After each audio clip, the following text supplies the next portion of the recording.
Hello, pre-algebra students.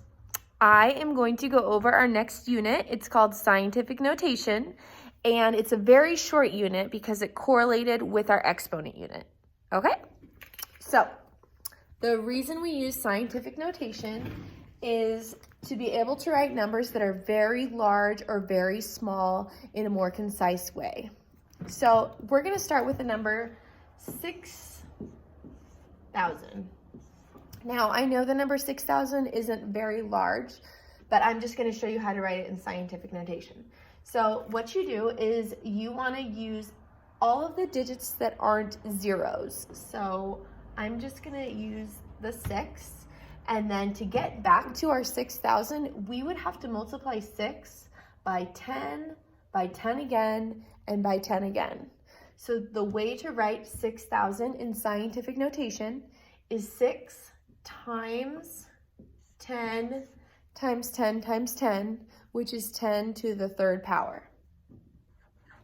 So this is how we write 6,000 in scientific notation. Let's try another one. Let's try 785,400. Okay, so just like last time, we want to use all the digits that aren't zero. So I'm going to rewrite 7, 8, 5, 4. Now, another thing in scientific notation is you want your first number to be in between 1 and 9.99. It has to be less than 10. We only want it one digit. So I'm going to put a decimal right here. So this number reads 7 and 854 thousandths. And to get it back to the original, I would have to multiply it by 10 1, 2, 3, 4, 5 times. So that's going to be 10 to the power of 5.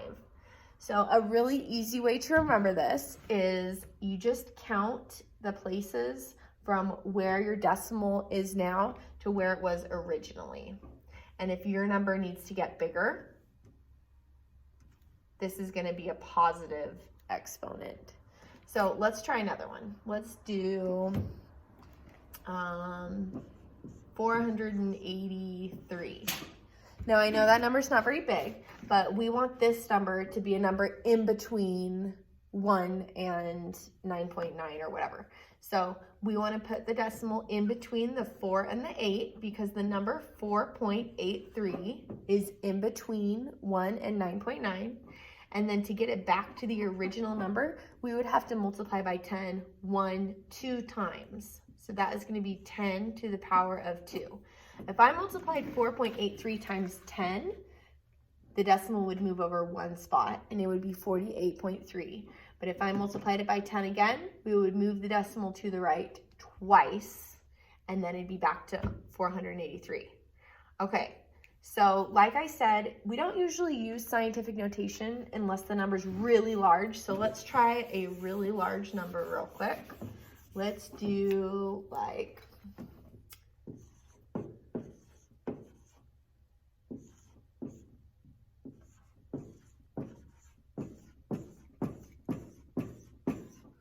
just double check this. Okay, so we want this number to be in between 1 and 10. So I'm going to put my decimal right here. Now I have to rewrite this whole number up until here because these zeros will be implied when you multiply something times 10. So I'm going to rewrite this number 6.830125. That is how long it would be if I were writing it in scientific notation. But then to get it back to the original, I would have to multiply it by 10 1, 2, 3, 4, 5, 6, 7, 8, 9, 10, 11, 12, 13 times. So 10 to the power of 13. Okay. Now I am going to try some really tiny numbers. Okay. These numbers have all been really big, but we use scientific notation to write teeny numbers also. So let's just start with 0.065. So the same rule applies, is we want this number to be in between 1 and 10. So we would put the decimal right here in between the 6 and the 5, because then that number would be valued at 6.5 or 6 and 5/10. So I'm going to rewrite that number so it's in between 1 and 10, or 1 and 9.9. And then to get this number back to the original form, I would have to multiply by 10 to the negative second power. Now, when we learned about all of our exponent rules, we knew that any numbers with negative exponents would be a positive exponent in the denominator. So this is equal to 6.5 divided by 10 to the second power. So if I take the number 6.5 and I divide it by 10 and I divide it by 10 again, I should get back to my original number, okay? Scientific notation is okay using negative exponents, where when we learned the exponent rules, we did not want negative exponents, but for this purpose, it's okay, okay? So let's practice this some more with some tiny numbers. Basically, if the number starts out less than 1, then your exponent is always going to be negative, okay? Because we want to get it back to that teeny number. And the only way to get it back to that teeny number is either multiplying by a negative exponent, which is dividing.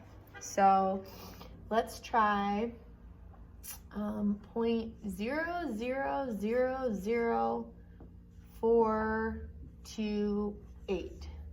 So think really quick where my decimal would go to make this number in between 1 and 9.9. Okay, if you said in between the 4 and the 2, that is correct. Our new number is 4.28, or 4 and 28/100ths. So I'm going to rewrite that, 4.28. And to get this number back to the original, we would have to multiply by 10 to the 1, 2, 3, 4 negative 5th power. Okay? So remember, when you multiply things by negative powers, that is going to make the number smaller, because this actually means 4.28 divided by 10 to the 5th. This is how we wrote it when we were learning about our exponent rules.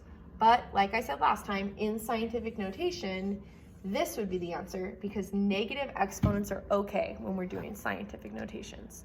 Okay, let's do another one. Let's do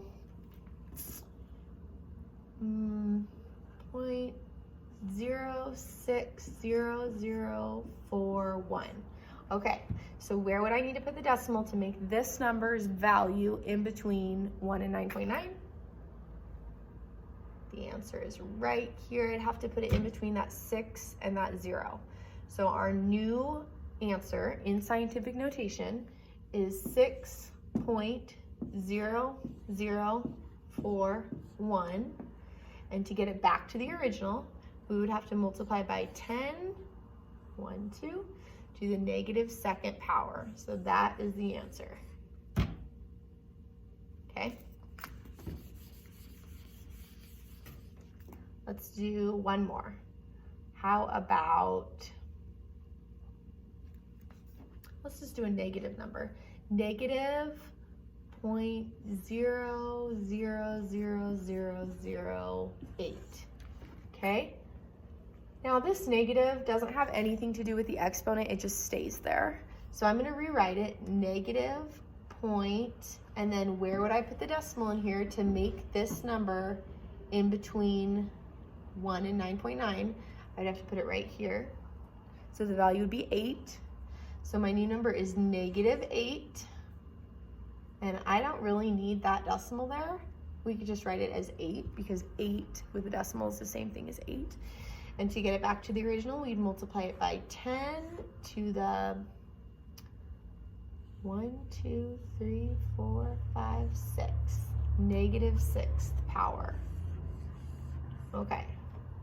So to wrap up, if you have a number and it's very, very small to begin with, less than 1, you are going to have a negative exponent here attached to your 10. If you start out with a large number, larger number than 1, then your exponent here is going to be positive, okay? Because multiplying by 10 is going to make it bigger, where this actually means divided. Remember, negative exponents move down in the denominator. Okay, I'm going to attach a homework sheet right after this video that is just practicing writing regular numbers in scientific notation form. Have fun!